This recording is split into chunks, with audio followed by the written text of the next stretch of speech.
From the Advocate magazine in partnership with GLAAD, I'm Jeffrey Masters, and this is LGBTQ&A. Today, Chella Man is here. Chella is an artist, an actor. He played the superhero Jericho on the DC show Titans. He's also an author with a new book out that is called Continuum. And as we talk about, he is a person of many identities.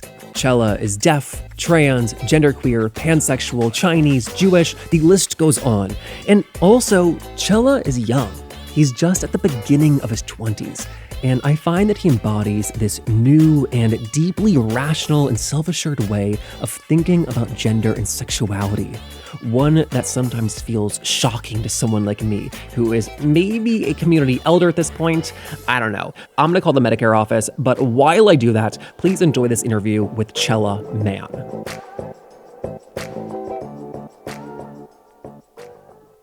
So before reading the book, my assumption was that since you have cochlear implants, that you would have perfect 100% hearing and never need to think about it ever again. And so obviously that's not the case. You say you can hear somewhat. Can you describe a bit more about what that somewhat is? Yeah, exactly. I mean, it's a huge misconception. I always kind of compare it to, have you ever taken a video outside when it's windy? Yeah. You know how, like, when you play it back later, how that wind sounds? That's just how I hear wind in general. So everything is very mechanical. I always used to say I don't have any more human hearing necessarily. And it's just very, like, mechanical. It's just like asking you, like, what is it like to see? You know, how do you describe that to someone? That's the best comparison I think I can give you. Since you do rely on reading lips, like, are video calls like this challenging? Yes, always. It's a lot of energy typically and helpful if you have live captioning. So if you have a deaf or hard of hearing person next time, having live captioning is super helpful, and Google Hangouts actually has that just embedded in it. Holding it on those platforms is typically what I usually do. But right now, I actually feel pretty comfortable because I'm in a quiet environment, your lips are clear, you have that fancy mic, so I'm pretty good. Okay, let me know if that changes too, and that's great to know for next time also. So thank you. Of course, yeah. With the cochlear implants, I know that not every person has them. Was that a choice that you made, or were you too young that it was made for you?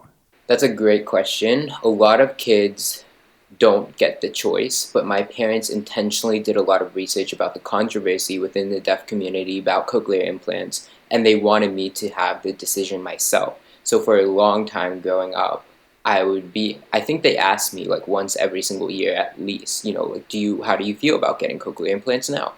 And I would always be deeply opposed to it. Looking back, I think it was probably due to internalized ableism and just wanting to be autonomous and independent, not needing help, etc. But it got to a point where, because I was immersed in a hearing environment, I literally just could not communicate, and I was starting to become more and more isolated with no one deaf around me and anyone who signed. So it kind of did feel like my only choice at that moment. So when I was 12 years old, that's when I decided to get my first cochlear implant, which is on my left side. And then when I was 14, I got one on my right, which unfortunately failed, and I had to get the surgery again when I was 16. I mean, we talk all the time about community and like the queer and trans community, but in terms of like the deaf community, you just had zero at that time, it sounds like? No, I really didn't have anyone growing up. It wasn't until I moved to New York and working at them, actually, they paired me in a video with Nao DeMarco.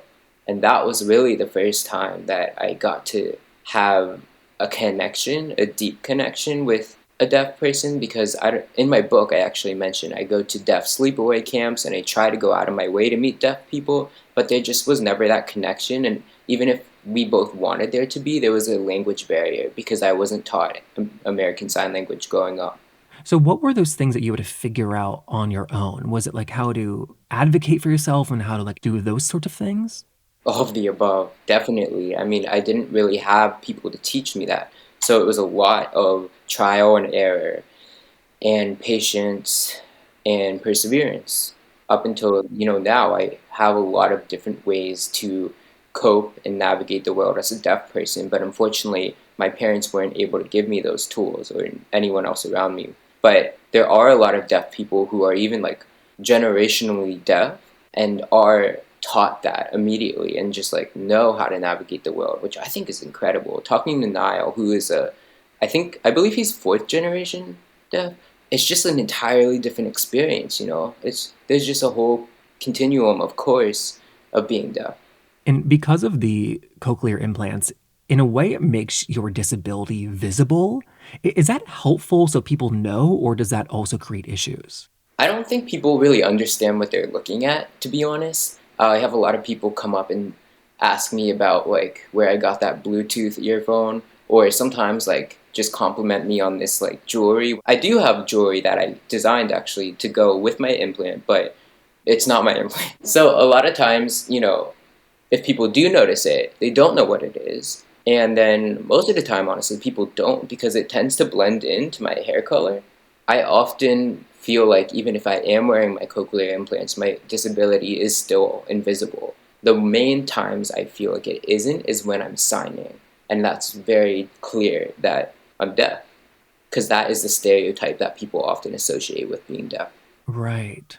The funny thing too about sound and like that sense is that I can close my eyes and not see anything, but I can't close my ears, but in a way you kind of can. It's a superpower. I love it. Yeah, like how often do you remove them? Oh, if there's a baby crying on the plane, boom, I'm out. Whenever I was taking tests growing up, you know, total concentration. Sometimes when I'm drawing, it's honestly more comfortable for me to be completely deaf, but in some cases, I just can't because of the environment, the hearing environment, and the world we live in is very hearing based. So I'll have them in.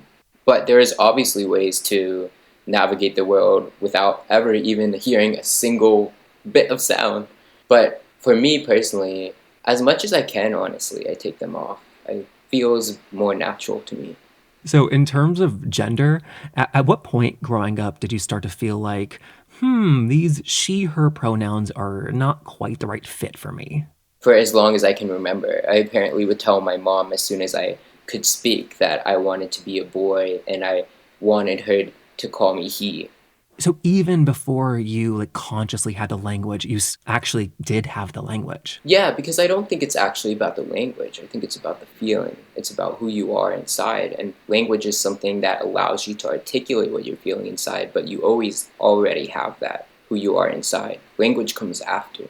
And so early on, though, you were really drawn to traditionally masculine things. It was all about being a boy. When did you realize that your gender was more expansive than that? I think I realized just because thinking about the gender binary in general is completely ridiculous. Like, I recently heard one of my friends, Luke, explain that out of all the colors in the world, what if someone was just like, actually, there's just two colors? How and why would someone ever do that when there's so much more and so much more diversity and things to experience and just life, you know, and people to be? Why would you ever want to choose one? And also, I genuinely believe that we're all non-binary to an extent because we just don't all fit this stereotype. Like, oh, you like blue? Okay, you're a boy. Oh, you like this kind of fabric hanging on your body? Okay, that means this. Like, no, I just want to discard all the limitations and just allow us to be who we are, you know? That's the goal. That's the end goal. I mean, I think that for as much as the public has started to talk about gender nonconformity, like right now, and like label it, we've seen gender nonconforming people our entire lives in every single culture, like around the country, not even where you live. Yeah, I mean, the world just, wherever you go, there's going to be people who try to categorize you in order to understand who you are. When in reality, like these categorizations are helpful to an extent if they help you to your community and connect you to the identities that you're searching for. But past that, it can turn toxic and people can just start gatekeeping or limiting who you're supposed to be. So it's just a huge balance that we all need to remember. And so, not every trans person needs or wants to medically transition. Why was it important to you? For me, it just felt it, you know, like from the moment, ever since I was a little kid, when my mom would tell me like about puberty, I was like, oh, I don't want that. Like, that sounds terrible. I just always knew like the trajectory in which my body was naturally going to develop didn't fit what I had in mind for my own future. I mean, we live in this queer bubble in New York City where we know that gender identity is different than gender performance or gender presentation. And so you can be genderqueer and present masculine or feminine or anyway. Do you find that the larger population now understands that more and more? Or on the whole, are they more just like Chella had top surgery, he wears pants, he's a man? It really depends. I can't generalize, but I do get misgendered quite often, I will say. I have it in my bio that I identify genderqueer, but it really depends. I think people need to remember just not to place stereotypes onto other people. When you say you're misgendered, are you saying like with pronouns as well? I think that people often believe that I want to be perceived as a man, as a binary man, and that's not true. I like dressing the way I dress, which happens to be stereotypically masculine, which is often associated with binary men, but I will never feel like a man. The only thing man about me is my last name. Which I was shocked to find out was not a chosen name. No, it's my grandpa's name from Hong Kong. In terms of like laying claim to your body and changing your relationship to it, how important in that were tattoos? So important. I feel like before I was able to access hormones and top surgery, tattoos were this way I could reclaim my body and redesign it before that. But in addition, also being an artist, of course, I want autonomy to doodle all over myself. And so that's essentially what I did. As soon as I could legally, I got my first tattoo on my 18th birthday. And every single one I've gotten since then has such deep meaning that I don't think I'm actually ever going to get any more. I think that I always consider top surgery to be my last tattoo. Do you consider top surgery to be as significant as your tattoos? Absolutely, absolutely. Wow. Because, what are tattoos essentially? Tattoos are something that you intentionally choose to have on your body that means something. Sometimes. To some people, they don't mean anything. So it depends. With top surgery, I knew that I was getting a double incision surgery and that I was going to have these two scars. And there's something intentional that I chose and I wanted, and they symbolize so much. They symbolize how far I've come, the fact that I'm still alive, what this means for my future and who I am now. So I consider them tattoos. Wow. And so what was your first tattoo, if you don't mind me asking? Yeah, my first tattoo was actually when I was 14. You said you waited till it was legal. Well, I waited for my first like shop tattoo until I was 18. But when I was 14, that's a different story. I did a stick and poke on my right hip. It's three dots because I've always signed my artwork with three dots. I never really understood why people would want their names on their artwork in the front. I just feel like that takes away from the art. So instead, I always tried to incorporate three dots so people would somehow know it was me without me just like slapping my name on the front. I was like, okay, I sign all of my artwork with three dots. Why not have it on myself as well? Because I am art. No, I mean, that's what I really decided was my first. So it looks pretty bad and faded, but it's perfect. I would never go over it.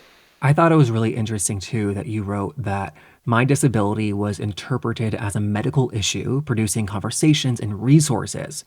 But when it came to my gender and sexuality, the world went dark. Yes.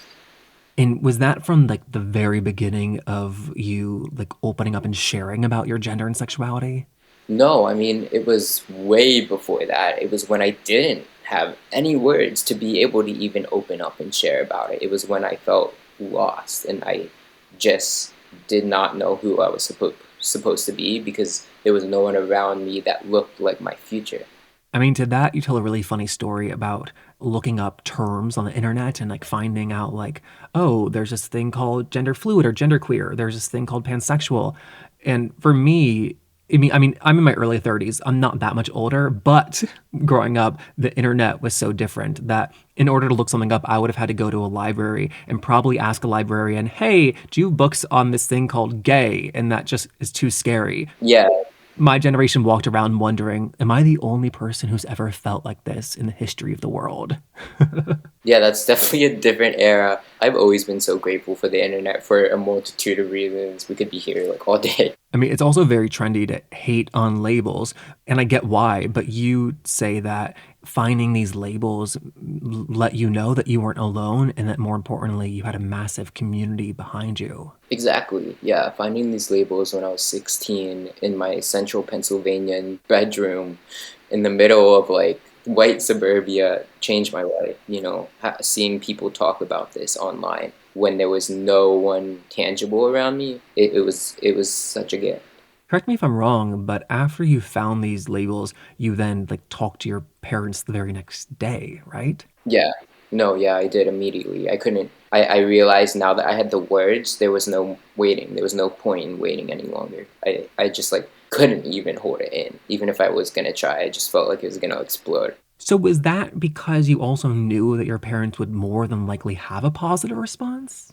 Yes, I was very lucky that, I don't think they were shocked, I will say, because of, I just really fit that classic narrative of being a tomboy and just like falling into a certain queer stereotype. So I knew from the ways they had already accepted those things to an extent, as well as the way they have supported their own friends who are queer, like in college, like their stories about that.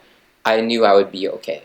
I mean, I found that really shocking. There's how supportive they were all along. And I think that it's like so sad and telling that I was shocked. It is. And I mean, I think about that like so often that it's this huge privilege that my life would not nearly be the same way if they had not accepted me. I'm so grateful for them, my parents, but also like even like my bubby and my grandparents, like on my dad's side. And it blows my mind because I just I don't know how I got so lucky. Like I genuinely don't know, but I did. And I think that's also why I feel a responsibility to continue telling my story and pushing the boundaries because I was lucky. I am lucky. I have this privilege to be able to tell my story and have this support system simultaneously. And so I want to use it. And so you have been cataloging and documenting your transition for the last like 4 or so years. Do you think you would have felt comfortable being so public and open had you not had that support from your family? I will say the person who has also been documenting everything is my partner, Mary V, and she has been the most incredible chosen family. I don't know what it would have been like. I can't say, but I know it would have been harder. I know that it would have been more mentally exhausting to have my parents and to have found someone like Mary V be in my life. It'd be a different story if they reacted differently. I think too, we talk so much about the challenges for dating as trans people. And like those are conversations that like need to be in public, but it's also good to show like concrete examples like you that you can find love and be loved. Oh my gosh, yes. There are so many people who will love you, regardless of whether you're trans or not. It's about you. And people will not objectify you and literally just see that part of you. Like, yes, that's a huge part and it shapes who you are, but you're still you. You're gonna find someone. Like, they're not just like someone, there are so many people out there that will love you. I swear. Like, mark my words. So you were posting online, just like documenting yourself for yourself. When did that go from that to becoming like a public person who's seen as a spokesperson? Well, it never changed, to be honest. I still do it for myself first and foremost. If it wasn't for myself, I think there'd be a problem with the content. I think that it wouldn't be authentic. So to this day, every post and things that I say are very, very intentional and for a variety of different reasons. And things just kind of snowballed. And essentially, other people put that label on me of being a spokesperson. And I definitely have stories to tell, but I'm not the spokesperson. I never have been and I never will be because I'm just literally one person out of so many people. I think that a side effect of like the internet and social media is that now you don't need to consent to being a spokesperson to be seen as a spokesperson. I consent to being seen. I consent to that. my story being consumed by others, and they can choose to see me however they want, but I don't see myself that way. With being seen, do you find that people and society weight certain identities more, that in certain places you're seen as just trans and other places you're seen as like just Chinese and things like that? Absolutely. It definitely, your identity, what people highlight about your identity shifts depending on the environment you're in. That's true with anyone. And so it's not an issue, it's more of like a fact. Is that what you're saying? If it's an issue, I'm in the wrong place. I guess I was thinking about it because you talk really movingly about existing in like the in between of many places in terms of like gender and being deaf. You're Jewish and Chinese. I guess I'm wondering, like, do you still feel that way in most spaces, or have you found ones where you feel like totally comfortable? No, I'm definitely all of the above, but I'm also creative, passionate, empathetic, goofy, tired sometimes, hungry. I'm a lot of different things, but one of those won't ever rise above. I just am all those things. This was a lot of fun. Thank you for taking the time to talk. Yeah, absolutely. And that was Chella Man. Again, his new book is called Continuum, if you want to check that out. And then if you enjoyed this conversation, please help us to spread the word on social media. We're on there at LGBTQ Pod. I'm on there at Jeff Masters1. Those are amazing ways to connect and recommend guests. And also, quite frankly, when you help us to spread the word, that helps our show continue to grow. So thank you so much to everyone who does that. We're brought to you by The Advocate magazine in partnership with GLAAD.